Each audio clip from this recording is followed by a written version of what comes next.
everyone. Good morning. Thanks for coming out. My name is Doug Jones. I'm Associate Director of Programming here at the Los Angeles Film Festival. And I could not be more excited to say, welcome to Gravity Falls Live.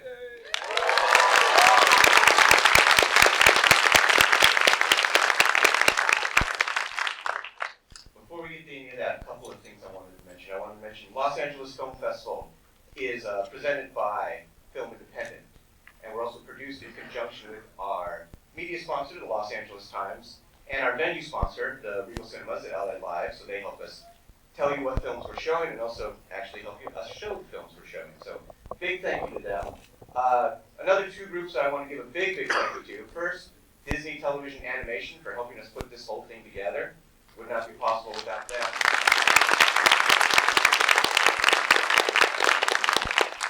And also the hundreds and hundreds of volunteers who are helping us all throughout the festival. It simply would not be possible to do anything. As I was getting ready for this morning's program, I was on the internet looking at something, and I realized we made a big mistake. Gravity Falls premiered on TV on June 15th, 2012. So we're one day off from its second birthday. Oh, it would have been perfect. But we are here now. I'm going to move forward because it didn't, we've had Gravity Falls in our lives for 2 years, but I have to say, it did not take 2 years for this show to become important to all of us. I mean, almost immediately, almost from the first episode, there were fan sites on the website, there's fan art, there's lots of cosplay, there's a podcast, there's lots of crazy sweaters out there. My son's his first costume he wore to Comic-Con, Dipper. So this is very close to all of us. And there's no reason why it should have taken that long. There are a few shows on TV that have this great sense of humor, a sense of style, an amazing sense of storytelling. Not just episode to episode, but overall. This is really one of the best shows on TV. And I'm not saying one of the best animated shows on TV. I'm saying the best show on TV. One last thing, I'm going to get serious for a minute. During this whole afternoon, please, if you haven't already, turn off your cell phones. We don't want any texting, tweeting, we don't want any phone conversations, and we certainly don't want any recording. So please, take a moment, turn off your cell phones. And now, ladies and gentlemen, it's my pleasure to introduce some of the people behind Gravity Falls. Please welcome the voice of Dipper, Jason Ritter.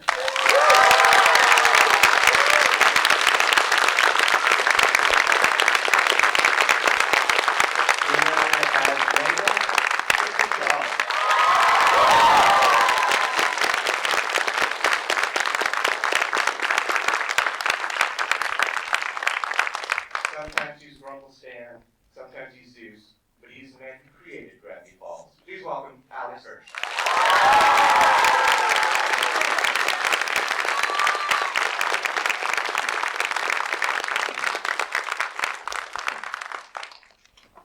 Test. Hello? Hello?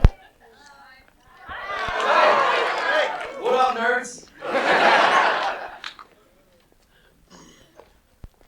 Some Dipper hats. I see. Is that a fez right there? Is that a Grumble Stand fez?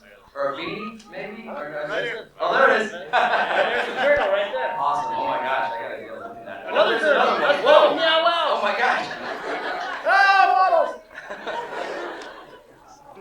If you like what you see on the screen, throw all the waddles that you have at us. No, don't do that. We will be injured. DVD. Oh, nice. So how are we getting started? You want to just dive right into it? I think we should. Who has the bag with the scripts in it? One moment. One of you in the audience. Chest under your chairs. So let me like kind of break down for y'all like what sort of today is, like what's particularly special about today. So this is a really rare opportunity, and it's a sort of a smaller, intimate audience. We're gonna do something we've never done before for this series, which is we're gonna show you guys a little bit behind the curtain how we make the show. You've all seen it, I assume. If you haven't, what are you doing here? Just getting some AC, I guess. Yeah, relax in chairs. Basically, we're going to kind of show you how the show is made, and in particular, we're going to show you the process, how we get from kind of a rough idea to what you've all seen on screen. So one of the things we're going to do is we're actually going to read for you cutscenes that did not make it into the series. We would like to,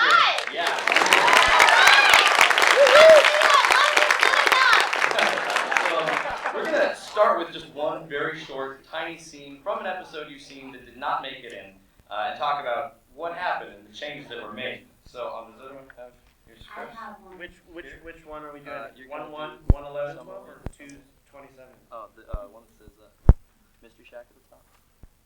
On your right. Got it. Boom. Wait, mystery? Yeah. Yeah, alright. This is what a show sounds like when it's not a show yet, and it's just a script. Gravity Falls, Summerween, cold open.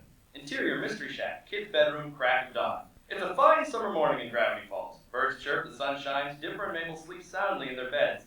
A silent beat. Suddenly, pow! The door flies open and Stan bursts in yelling, "Wake up, kids! I got a big surprise for you!" Stan takes his head in both hands and rips his own head off. What's happening? The cops will never believe us! Stan starts laughing as his real head comes popping out of his shirt collar. It's a fake head, dummy! Happy Summerween, you knuckleheads! Stan takes the fake head and throws it onto Mabel's bed. She shrieks. Ah! The kids each look like they had a heart attack, panicked from this trauma. Happy what? Summer. Who? Summerween! The people in this town love Halloween so much they celebrate it twice a year. Candy pranks, ripping off your own head, the works! But summer! Dipper's face is buried in his hands. Every time I close my eyes, I keep seeing the same image over and over again. Wait. A second Halloween today? That's gonna be amazing! Oh, it will be, Mabel. It will be. Sorry. Are you okay? Working on my evil laugh. And go.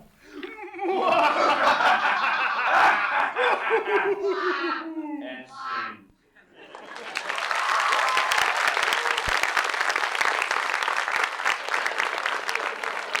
Done. I know, it seems perfect, right? Why did that not make it into the series? Why didn't we start an episode with Grunkle Stan ripping his own head off, with a fountain of fake blood coming out of his neck, and throwing his decapitated head at children? Actually, it might not be the reason you think. Probably, the guess would be, maybe Disney wouldn't let you get away with that? Stan ripping his head off, isn't that kind of gory? No, Disney had no problem with it. They're like, yeah, sure, cool, spooky, awesome. But the episode, when we originally wrote it, we went from that scene to them in the living room and talking about Summerween and planning their day, and there was just this sense of, we all love Halloween and we love preparing for it, and we have memories of preparing for it as a kid, and even though that intro was funny, we didn't get that sense of Halloween is all about costumes and candy and just the momentum of that, how fun that is. And it was just one of those things where we thought, would it be maybe cooler to get a chance to see the whole family kind of getting in on it? You know what I mean? We're going to read the revised scene that did make it in, and you will see what's similar and what's different. So this is the second screen. This is pretty close, if not identical, to the one you've seen, but live. Holy cow! Here we go. Summerween, exterior cold open. Superstore established. Stan drives up to the Summerween Superstore. Seuss, Mabel, Dipper, and Stan get up and stare at it. Here we are, kids. The Summerween Superstore. Wait, summer what? Summerween! The people in this town love Halloween so much, they celebrate it twice a year. And wouldn't you know it, it's today! Stan pulls a calendar out of his pocket. You always carry that calendar in your pocket? Yes.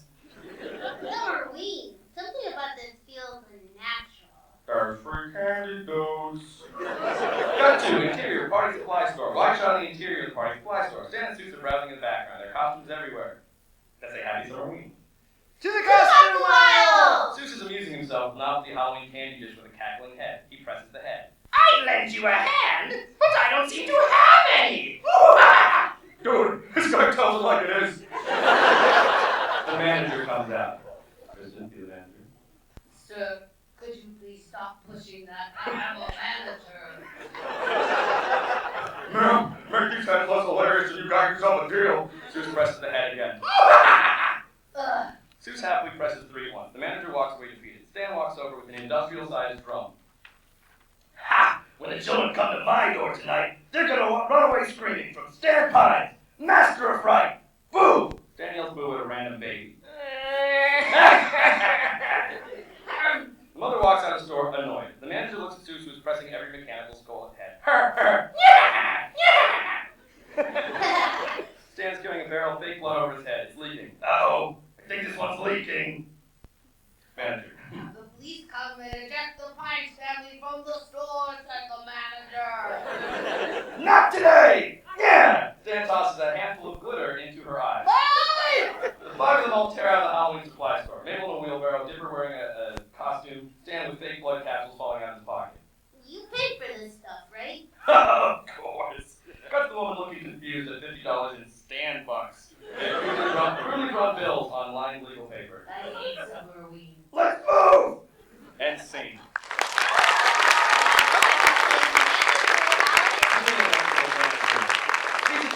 Charlie's the manager. I did not know that. So I mean, that's just like a very small kind of microcosm example of like one thing that was good and maybe we could make it better. I mean, that's sort of our kind of goal when we're making the show is how can we get something funny for all the characters? How can we set up the story? How can we kind of give each character a moment to have their thing and shine? And so we're going to be showing you a few things sort of like this today and some other stuff. But let's check the schedule here. What exactly are we supposed to be doing right now? I think you might have a clip of the finished summer wing pulled up. Oh gosh. 1 second, I might have a clip. If I click it, will it play? Better clear. Let's find out, guys. Don't put the all secrets revealed video. All right. So now you've seen it rough. Now you've heard it. Now see it finished. Here we are, the Summerwing Superstore. Wait, Summer what? Summerwing! The people of this town love Halloween so much they celebrate it twice a year. And wouldn't you know it, it's today. You always carry that calendar in your pocket? Yes. Something about this feels unnatural. There's free candy. I lent you a hand, but I don't seem to have any. This guy tells it like it is. Could you please stop pushing that? Ma'am, make these heads look hilarious, you got yourself a deal. When the children come to my door tonight, they're gonna run away screaming from Stan Pine, master of fright. Boo!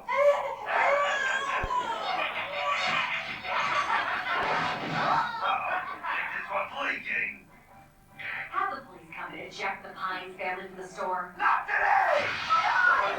No longer glitter, now it's smoke bomb. You paid for this stuff, right? Of course.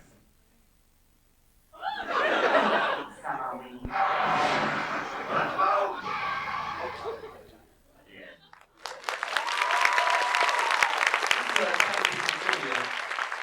Mabel's sweater. Does anyone have any idea what that might be inspired by? This is a... Yeah, Freddy Krueger, exactly.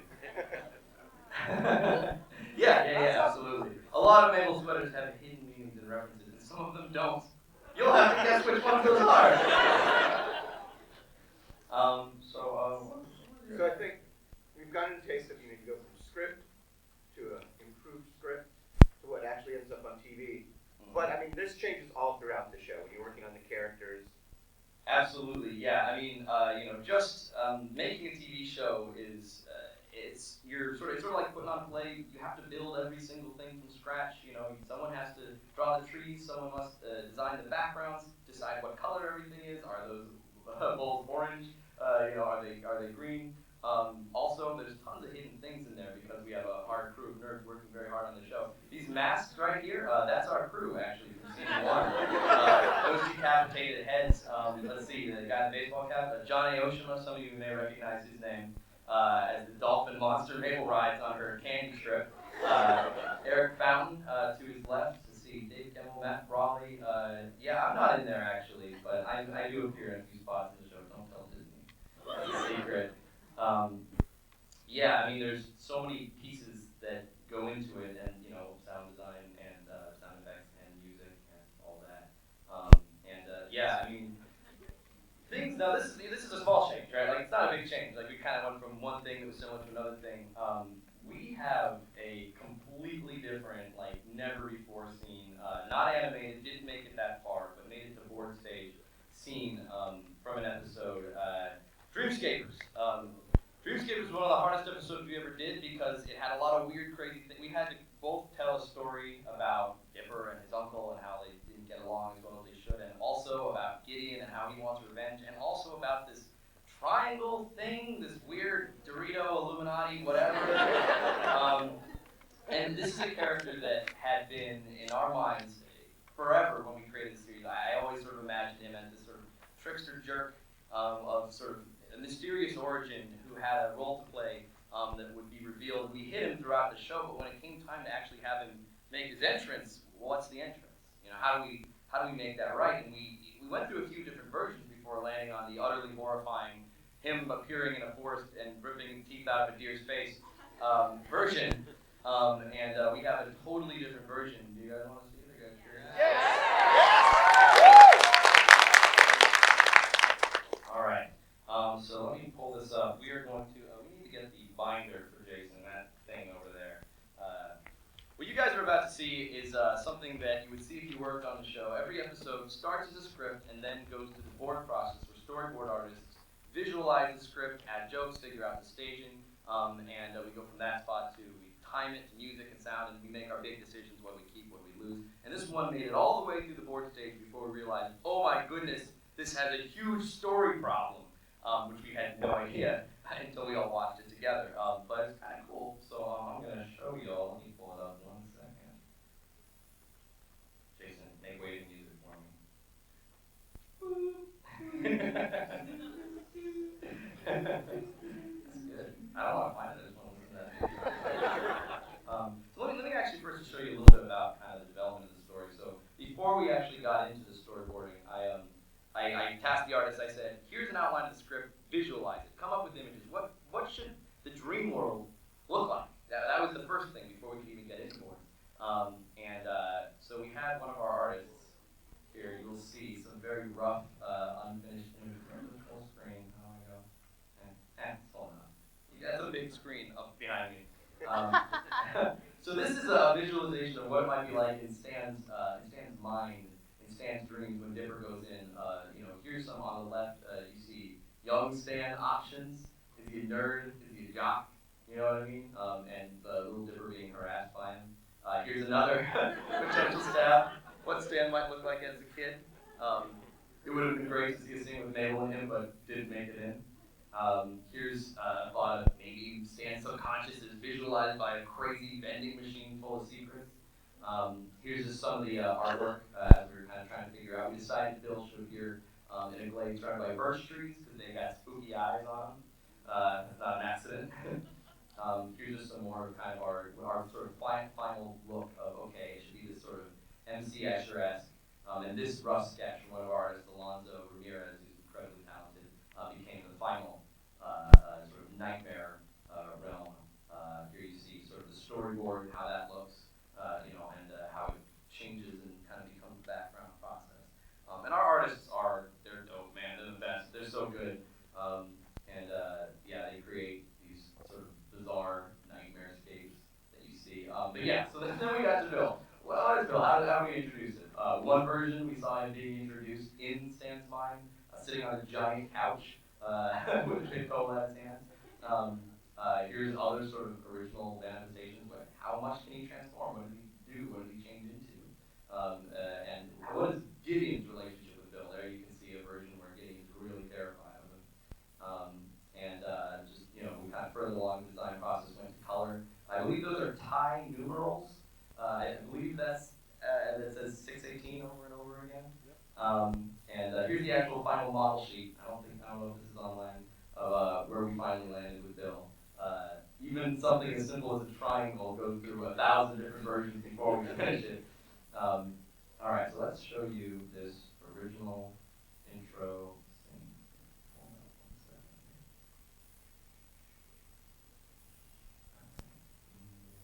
Full screen. This is super exciting watching me navigate a computer. Someone's pointing. Where do I go? Oh, there it is. Oh, yeah. Awesome. All right. So, basically, pretend you're at Disney because this is what it's like to work here, seeing these rough drawings before they ever make it into a scene. Basically, this is, we start in Gideon's room. We see a picture of Grunkle's family, his eyes all scratched out because Gideon hates his arch enemy. His hand comes in, he lights a candle, they cut wide. Gideon shakes his match. He said, "Oh, you think that combination is safe in your mind, Stanford?" Here's the match. "We'll see what my new minion has to say about that." He looks through his journal. He begins to conjure him all occult style. "Demon of the nightmare realm, rise!" This giant pentagram appears on the ground. Disney didn't change that. It begins to glow with red, fierce power. We see stuff on his room all lit up by the red glow, and his dad walks in oblivious. "Gideon, you want funny PJs or your big boy Jim Jams tonight?" Oh, he sees this, and Gideon turns around. Horrifying, otherworldly howl. Dad, wait a second. Oh, come back later. Slam. Gideon walks up to this glowing orb, cackling. "I have a job for you, my friend." We zoom in on this mysterious image of the triangle. Cut to nighttime, raining on the mystery shack. The TV is out. They've all passed out. Seuss, Dipper, and Mabel on the ground. Even Waddles, illuminated by the light of the TV. Mabel pulls Waddles in close. Seuss clutches his burrito by his clothes. Burrito barks. And we adjust over to Dipper, who's sleeping, and he's got rapid eye movement. We're about to go into Dipper's dreams. Cut to hard cut. We're inside some sort of log cabin. Dipper's looking around. Rain is whipping by the window. He's nervous. There's a big blast of red light. He shields himself and says, "Huh?" Suddenly, the entire roof is ripped off of the shack, and he says, into this orb in front of him. We hear ominous music. We zoom in on Dipper's face. Oh my gosh, what's gonna come out of that? Lightning, horrifying. What's gonna be? Dipper's scared. We're scared. This little guy pops out. "Hey there, buddy!" He snaps his hand. "Actually, where's that bag? Where's my mystery bag? I have a prop that'll allow me to do the Bill voice way better. 1 second." Get ready for something really high tech. I'm not supposed to reveal this to you guys. Apple told me not to tell anyone that they've created these just for this event. It's one of these things. It modulates your voice. You can get one at like $2 at Toys R Us. Let me see if this works. On, test. Okay, FX, test. No, that's the dark, the deep, and that's the high pitched one. Okay, and echo. There it is. Yeah. Bill. All right. Bill snaps his hands, and his cane appears, and he tap dances up. Thou! Who are you? "Name's Bill. Nice to meet ya." And he taps his hat, and as he tilts his hat, the entire world tumbles.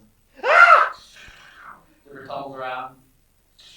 Bill turns around, and as he adjusts his hat, the entire world readjusts. "Nice subconscious you got here, Dipper." The lamb thinks falls. Dipper rights himself. "What? How do you know my name?" Yeah, Bill flies up. "Oh, I know lots of things." Gets to the ground. "You're scared to death of uncertainty." Another Bill comes out. "Your real name isn't Dipper." Another Bill comes out. Whoop. This is interesting. He thinks to himself. "You spend a lot of time thinking about this red-headed cashier girl." Dipper blushes. "Oh, give me details. Okay. This part of his subconscious, and that is scandalous." "Dude, what do you want from me?" "Oh, right." The bills come together. He walks up. "So get this." He projects like an old movie projector out of his eye. Santa appears. "This fat little baby man, Gideon, hires me to, leap into your uncle's mind and steal a combination to his safe or whatever. So the kid can, I don't know, steal a deed, destroy your house. It's complicated, man. The kid's got problems. Pretty serious stuff. Comes outside. Hey, what's this? Wait, you're gonna get Uncle Stan's code by entering his dreams? Stop battling. Sure, just like I entered your dreams. Thinks about it. Hey, what's that? Whoa. Hey, what's that? Keep this away from the mic. He snaps. And the moment he snaps, where is Dipper? Dipper is falling through the sky, and Bill is falling after him. I bet you're wondering if there's a way to stop me. They're still falling. Well, I don't want to give you any hints, but I bet there's a way for you to follow me into his brain. Hey, there's the old man's head right now. We see this crazy giant stone stand head in a huge forest. They're falling past it. He turns around. See you in your nightmares, kid. He snaps. Wink. You can't tell when I'm winking. Looks like a blank lie. Okay, later. Bye. Dipper's about to hit the ground. He wakes up. Panting. Lightning outside like nothing happened. It was just a dream. Dipper looks at his hand. The dream is real. Look, I took your other hand. Look, it's her. The end.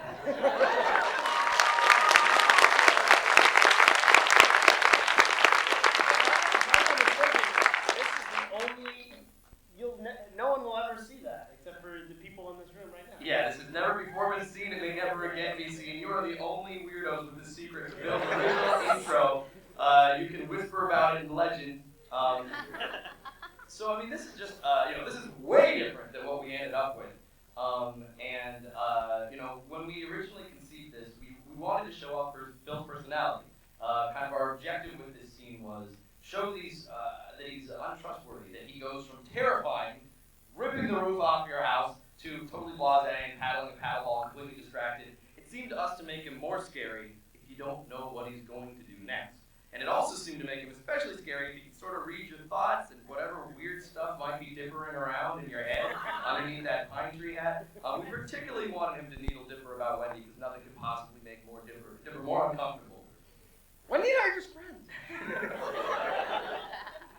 Jason has perfected the sounds of general nervousness. I think in our script it says Dipper, sound of nervousness in parentheses. What do you got, Jason? This is what a pro looks like, ladies and gentlemen. Turn all that nervousness all through middle school and high school into Channel it. Turn it into a laser cannon of power that focuses into the cartoon. Exactly. I want to know if anyone could guess, any reason we might have changed that. Did any part of that stand out? I see a hand way back there in the orange shirt, I believe red. Yeah. Orange. Why do you think maybe we changed it? I believe because it was a little like the dialogue was a little off. It didn't really fit in with the rest. Mm-hmm. You couldn't really cut from him in different dreams doing all this crazy stuff to him at the end where you see the big kitten. Right. That maybe, when we see him as a Scooby character, he's not as scary. You can't really fit that together. It doesn't work. You have to stuff with the character, and by doing that, you're stuck with me. Right, to make it more menacing. I saw another hand here. What would your guess be? Maybe because Gideon had red eyes. That's a very good point. Right here. You're not getting the interaction between Dipper and Mabel and Seuss that you get in the revised version. And you get to see how they react to Bill together. Because it is a show about Dipper and Mabel. And Right. Dipper becomes the focus character in this episode if you make him introduce Gideon first. Absolutely. Right here. If Bill can see everything in Dipper's head that easily, then why would they have to go on the whole adventure to Uncle Sam's brain? We have a story team right here. All of you guys, this audience, you could be our writers. Absolutely. Do you have any theory about why we changed the scene? Actually, We no. screwed up. We should have gone with the original. I don't. Oh, one more right here. Basically, from a conflict perspective, it took away the main conflict of the story between Grunkle Stan and Dipper's relationship as well. It also didn't really give us enough time to introduce Bill as the main antagonist in a way, because from him pulling the deer's teeth out of his mouth to show what kind of power he has, to also in a major way display how threatening he is as well as a character. Screenwriting major. I also wonder because, well, first of all, this one is embarrassing. But I wonder if there's something about that in this version, Bill is only seen in the dream world and in the minds of the characters, and in the other version, we see him in the real world, which also makes him terrible. He really does that to that deer. Or does he? Or does. All of these are right. Yes, you did. You were correct, all of you. And you were also correct, because the scene was funny, and you didn't want to cut it. All of the above. Basically, our goal, which was, show Bill and have him be fun, and kind of move the story along. And we also, with this original, we really thought it would be fun. Like, Dipper is this character consumed with this desire to know everything. So what could possibly be more infuriating than someone who does know everything and will not tell him? That was a funny situation to us. We really wanted to see them together, but when we created the scene, we noticed all the problems you guys noticed. One of the bigger problems, even, that I don't think was mentioned maybe partially, was also that Bill told him to follow him into Gideon's head. He said, to follow him into Stan's head, he's like, we were like, we love the scene, but how the heck is Dipper going to know to go in there? And I guess Bill has to tell him. Bill's a tricky guy. Maybe Bill would tell him. And when we watched the episode, we're like, why on earth would Bill say, hey, I'll bet you can defeat me, follow me? Well, that doesn't work. And when we noticed that didn't work, we also noticed, he's not that menacing. He could be a lot more menacing. And we also noticed, we see Gideon conjuring him, but we never get to see what him and Gideon's relationship is and what his mission is. And we realized that the episode didn't make sense. By the time you got to the second act, you were just like, what does Bill want? He's supposed to be mysterious, but for him to directly manipulate Dipper into defeating him is the opposite of what a villain should do. So we, and of course, as always, there's butting of heads. Some of the artists said, no, this scene is awesome, we finished it, let's do it.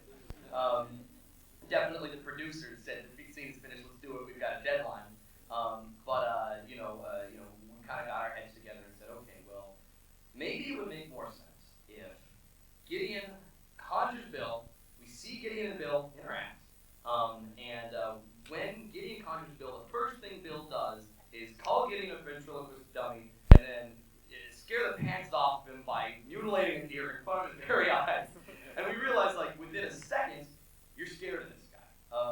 Character introductions, screenwriting major here will know, character introductions are your best chance when you're writing it as a show or a movie or anything to give a sense of what your character is about. So whatever they do or say in the first, 5 seconds of their introduction can tell you everything about them. A really great example from movies is in the original Willy Wonka and the Chocolate Factory, when Gene Wilder as Willy Wonka first comes out. Nobody's seen Willy Wonka in countless years. What's he going to be like? He limps forward with the cane silently, everyone waiting for him to get to the front, and then he falls, and they think, oh no, this old crippled man is about to hurt himself, and then he tumbles and does one of these ta-das to the press in the movie in the original Willy Wonka, and it's this perfect moment because you immediately know you can't trust a single thing this guy ever does. You know what I mean? He goes from limping to dancing, and you're immediately on edge, and you're like, I don't know if this guy's good, I don't know if he's bad, I don't know if he's cool, I don't know if he's old, I don't know if he's young, and so it's like, we were thinking about that kind of stuff, how can we make Bill put you at disease immediately?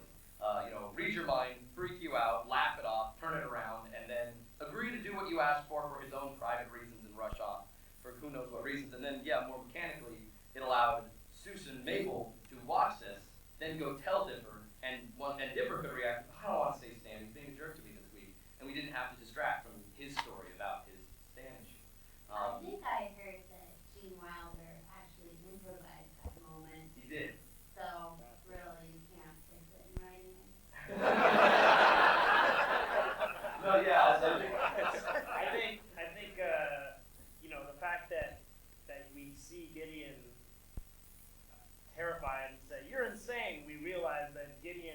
summoned something that he's not even able to control, and that it's like a power thing of he brought him into the world, but it's, you know, you see the status between the two of them. Gideon's second to him. Exactly, and we really wanted to make it clear because in this version you see Gideon conjure Bill, and then Bill is there, and you know Bill's kind of dismissive of Gideon, like, oh yeah, he did this thing, I got this mission, and I don't know what it is, but you don't get that sense exactly. You know what I mean? Gideon's out of his league. Yeah, exactly. One second, I can check that. We only have so much time. I want to make sure we get to everything. Well, I was going to say, now that we've dug deep into something that we've seen, Mm-hmm. I think maybe we have something that we haven't seen yet.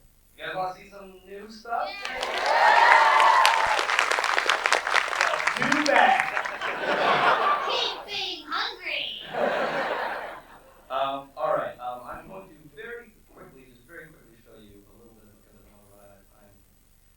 But season 2, one of the things we wanted to do, aside from storytelling, is we really wanted to ratchet up the quality of the artwork. It's already good. It's already cool. We wanted to put a little bit more observation into it. So if you'll indulge me, me and my crew here, we decided to take our own mystery tour up to the actual Mystery Shack. There isn't one, there's several. If you go up the highway or through the redwoods up towards Oregon, there are countless tourist traps, not unlike Uncle Stan's Mystery Shack. They are all very cool in theory and disappointing when you get there, just like the Mystery Shack. But I love that. That to me is sort of the magic of them, is are they real or aren't they? And so for a couple days, we crammed everyone in one van like Scooby-Doo and drove up and just kind of took a look at, left bills everywhere we went. And just took a look at all the real kind of sights, the types of things that you've seen in the show and in the intro to try to get inspiration for these types of real tourist traps. This guy right here is our art director, Ian. He's the genius behind the beautiful background on our series. And everyone else is at the tour and he's taking pictures of bark.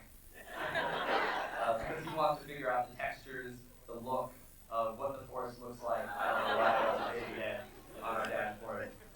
Here's Confusion Hill. This one's probably the most like Mystery Shack out of all the ones we saw. It literally looks like the Mystery Shack. They were nice enough to let me pose as Grunkle Stan in their shack. I felt like I finally arrived. Gravity Falls is real. Northern California, Oregon, kind of up between those two places. So our mission, after kind of seeing all this stuff, this is an art test my art director Ian did to try to draw one of the locations we've been to, is to sort of take that. This is what the Mystery Shack looked like in season 1. To take that kind of art, the atmosphere, the trees, and kind of juice it up a little bit. This is what the Mystery Shack looks like in season 2. You'll notice, just look at the trees, for example. That's the old one there. They've got much more atmosphere.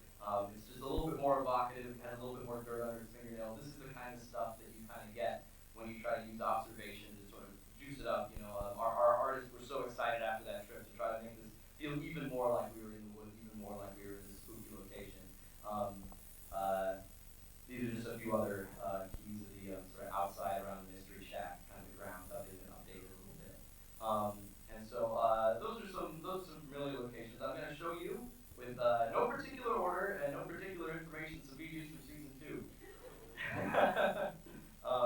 Here's one. This happens. Something like this happens.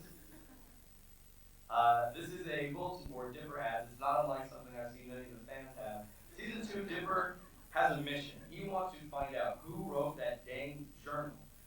It's plaguing his mind. He's not entirely sure what Grunkle Stan is up to, but he knows that it's all connected to these books, and he can only connect the dots, figure out the clues, and figure out who amongst the townsfolk, living or dead, human or otherwise, was responsible for this mysterious artifact. His adventures take him back to the tree where he first found the journal, which he investigates. They take him into a few more experiences. Bill may show up again and may get his chance to antagonize Dipper the way he did in that intro you guys saw. We also explore the other characters a bit. This is Pacifica's house. It's a nice house, and it has a weird history that we will learn in season 2. This is a place very, very far away from the Mystery Shack. That's all I will tell you. So take a look. Here we see, it's not all gloom and doom. The kids do get to play mini golf this season. I know that's what you've been clamoring for. Can we see mini golf in season 2? Yes, you can. They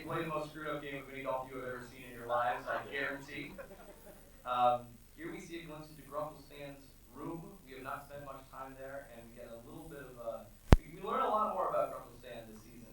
He's got some secrets. He's made some mistakes. He's done some things, and those come to light over the course of the season. This room. Can anyone guess whose room this might be? Robbie. How could you tell? Big one. The muffin is a dead giveaway. He would say, come on. Robbie's room is filled with very obnoxious poetry written on the walls. I believe one of those says, I like to stand in the rain so no one can tell I'm crying. You know, that kind of stuff. Here's a place Dipper goes in his adventures. I will not say when, where, how, or why. Here is a party that is thrown in season 2.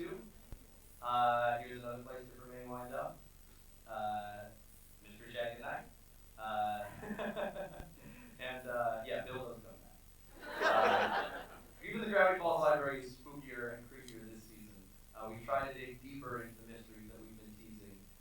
If you guys want to see the characters, put to the test in more dramatic and weird and scary situations, that's what's coming.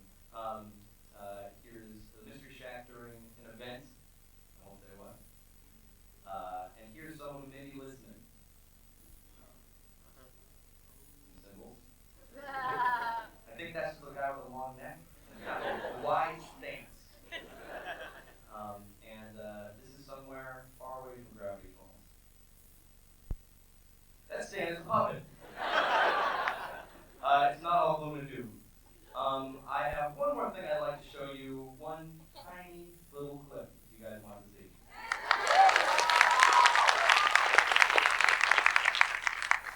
This has not been seen by anyone. Probably not supposed to, but I'm going to show you guys anyway. This is a part of an episode. I will not say which one. Let me go into full screen mode, make sure the Hey, volume. is it just me? Or does that branch kind of look like a lever? Huh, yeah. But how do we get up there? Seems like we need like a ladder.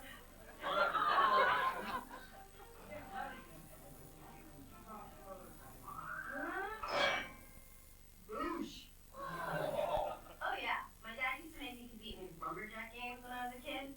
Guess I kind of ruled at it.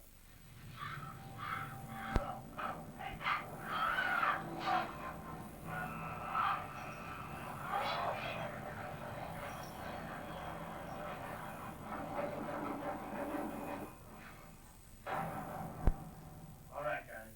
This is it. Remember, whatever happens down there, we tell no one.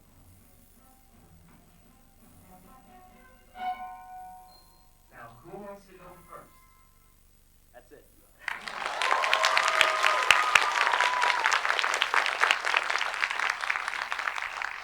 I thought I should mention when the season actually starts.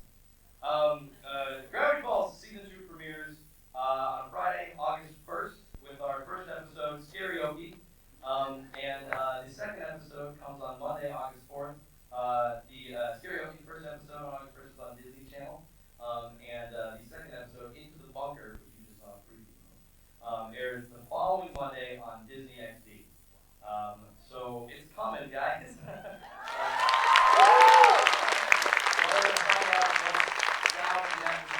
You're going to find out why Dipper has brought Wendy along with them this week. You're going to find out why we see in Robbie's room and what Bill is up to, and maybe even into what Grunklestan is up to, and why the shack seems to be glowing from time to time.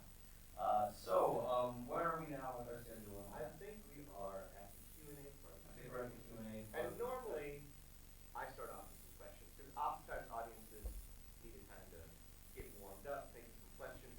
I don't think we'll have that problem here. So I'm going to go straight to these guys. So if you have a question, if you want to raise your hand. For any of us, or the boss.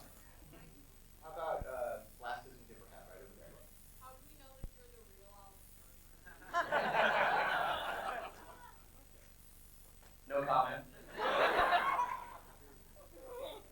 Go. I tried to rip off a mask and I got in a lot of trouble. How about Dipper hat up in the stadium seating up there?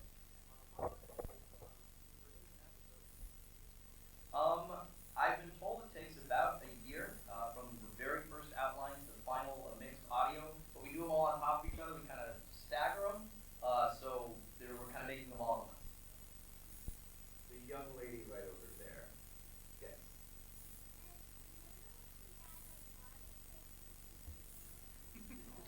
Does he make models? Absolutely. Usually every Saturday. Dad will pay. Right there in the center. I want to become a voice actor, so I'm just wondering if, I'm just wondering how you get into voice acting and do you have any tips or tricks on how to get into it? Getting into voice acting is a mystery. I wanted to do the same thing as you, and I couldn't get into it until I started doing stand-up comedy, which led to a couple breaks on TV shows, and then they put me in.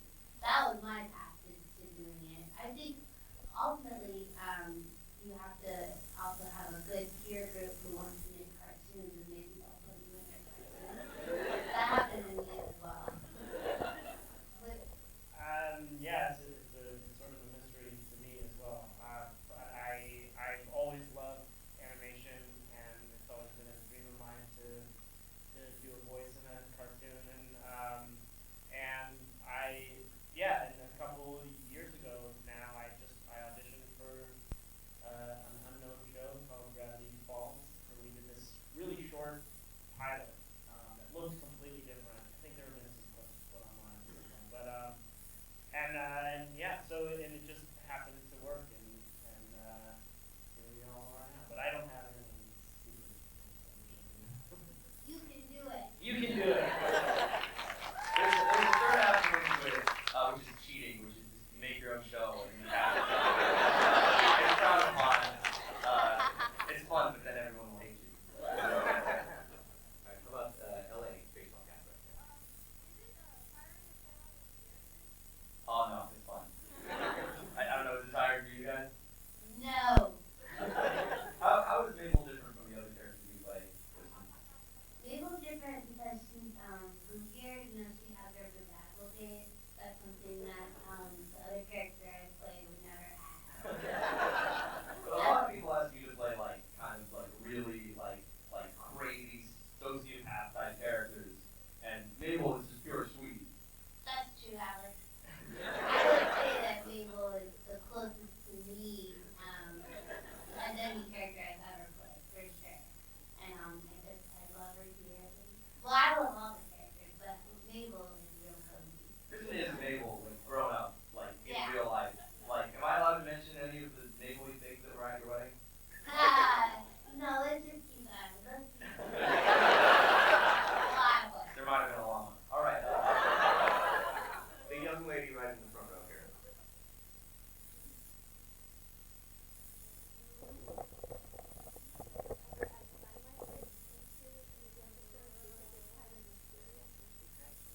That's a fantastic idea. That never occurred to me before. That's genius. We absolutely should. She was asking if you ever thought about adding sign language into the show, because it's sort of scary. And she's written some scripts about that, but then she was worried because some of the characters only have 4 fingers. So that makes Gruntle Stan and Susan pretty much the only ones who would be able to use the sign. That's true. Yeah, it would be Grunkle Stan, Seuss. I think Gideon has 5 fingers, and Bill can have as many fingers and hands as he wants. So he can sign several messages at once. I'm gonna go right there, behind the LA baseball cap.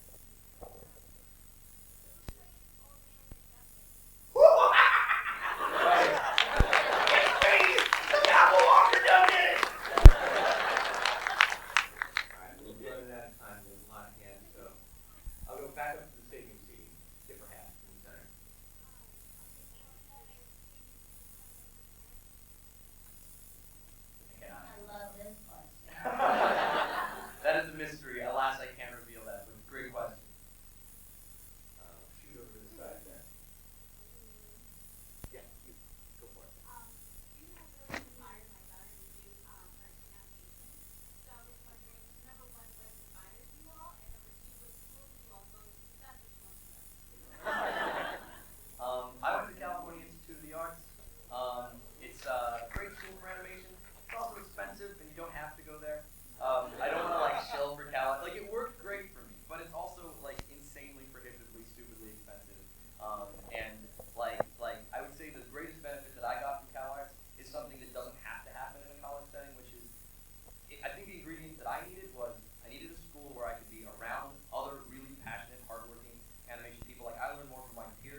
not going to be the end of the afternoon, so we'll stay.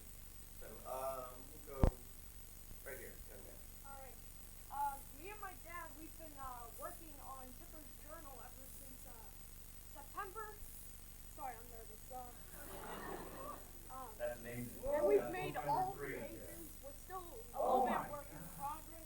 Can I show that to the audience? Can you come up? Yeah, sure. Check this out, guys. If you wanted to know it doesn't exist, it's real. It's right here. Take a look. We don't know who wrote it. Property of, torn out. Oh, wow, you got the texture and everything. And all the pages here. This is amazing.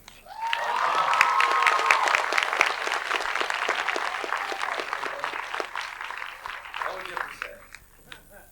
I really want to sit down and read this. This is amazing. Well, thank you. You won't be getting this back. I really appreciate it. Thank you. The big thing I wanted to ask was, could you guys sign it? Because that would really make my day. Well, I believe after this we are doing a signing. Is that correct? Yes, indeed. Yeah, absolutely. Alright. Squash with human face and emotions. Everyone's favorite page. You may have to add more pages to this when season 2 begins. There's extra pages in them. Perfect. Thank you.